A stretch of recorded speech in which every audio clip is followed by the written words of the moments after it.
Teachers, नमस्ते।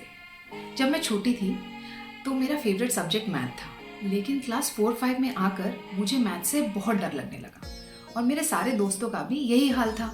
अगर आपने अपने बच्चों को घर पे पढ़ाया हो या अगर आप टीचर्स हो तो आपने ये ज़रूर देखा होगा। और ये कहानी खाली मेरे और आपके बच्चों की नहीं है, पूरे भारत में, इनफैक्ट पूरे विश्व में काफ़ी बच्चों को मैथ से बहुत डर लगता है। लेकिन मुझे लगता है कि ये डर हटाया जा सकता है, और कहीं आपको भी ऐसा लगता है तो चलिए साथ में काम करते हैं और अपने स्टूडेंट्स के मन से इस मैथ के डर को हटाते हैं।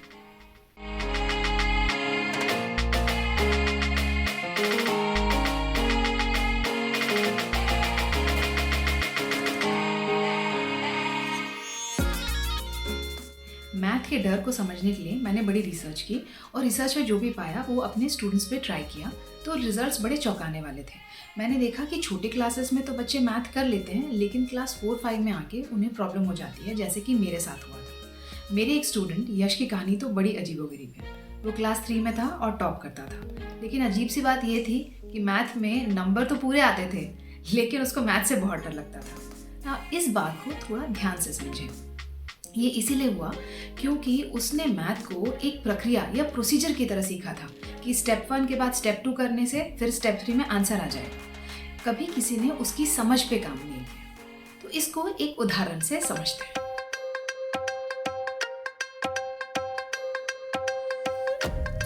अब मान लीजिए आपको 12 में 27 जोड़ना है। तो जैसे हम स्कूल में सीखते हैं, पहले हम 12 को इस तरह से लिखेंगे, फिर उसके नीचे 27 को लिखेंगे और फिर उसके नीचे एक लाइन बना देंगे। पहले 2 और 7 को जोड़ के हमें मिल जाएगा 9, फिर 1 और 2 को जोड़ के हमें मिल जाएगा 3। तो हमारा आंसर आ गया 39।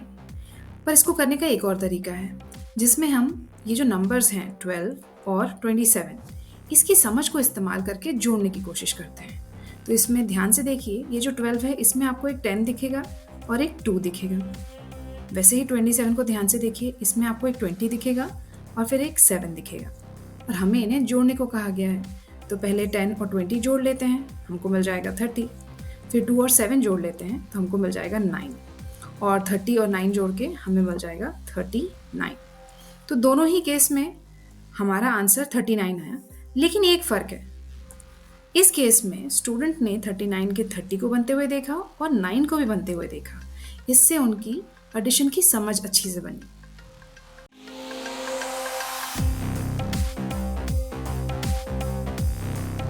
यश एडिशन और सब्ट्रैक्शन की प्रक्रिया को बिना समझे इस्तेमाल कर रहा था।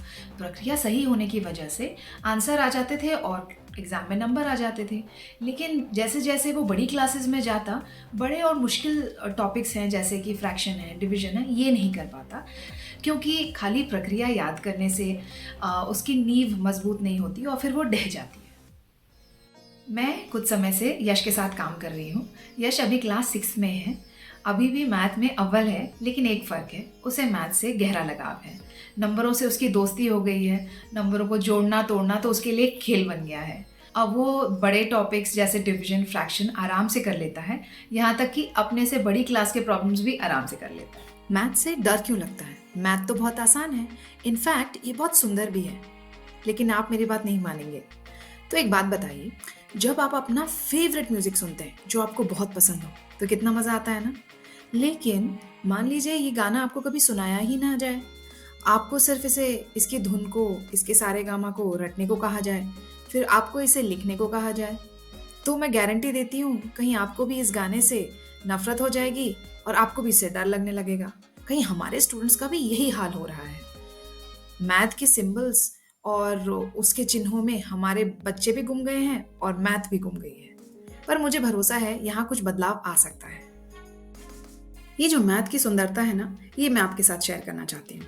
तो जैसे हमें मालूम है कि कोई भी 2 चीज़ों में जब हम 3 चीज़ें जोड़ते हैं तो हमें मिलती है 5। इसी को हम मैथ की भाषा में ऐसे लिखते हैं 2 + 3 = 5। अब इसी छोटी चीज़ को नींव बना के हम बहुत कुछ सीख सकते हैं।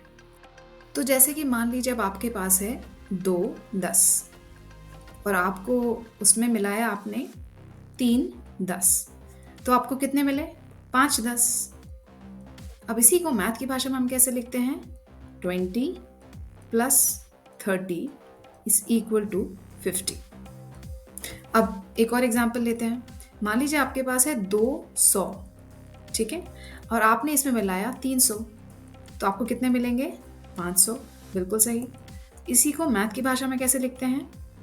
200 प्लस 300 इज इक्वल टू 500।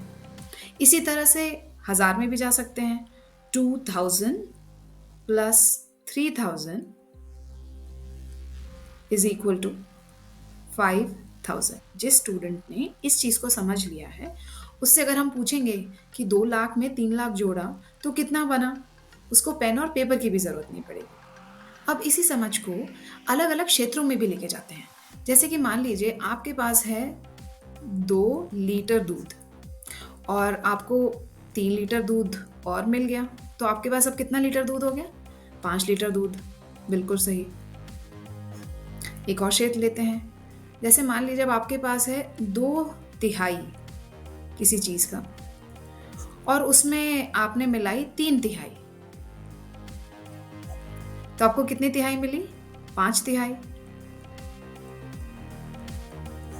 इसी को मैथ की भाषा में देखिए कैसे लिखते हैं। 2/3 प्लस 3/3 इज इक्वल टू 5/3। है ना आसान? अब एक और एग्जाम्पल लेते हैं। मान लीजिए आपके पास है 2x², उसमें आपने जोड़ा 3x², तो आपको कितना मिलेगा? 5x²।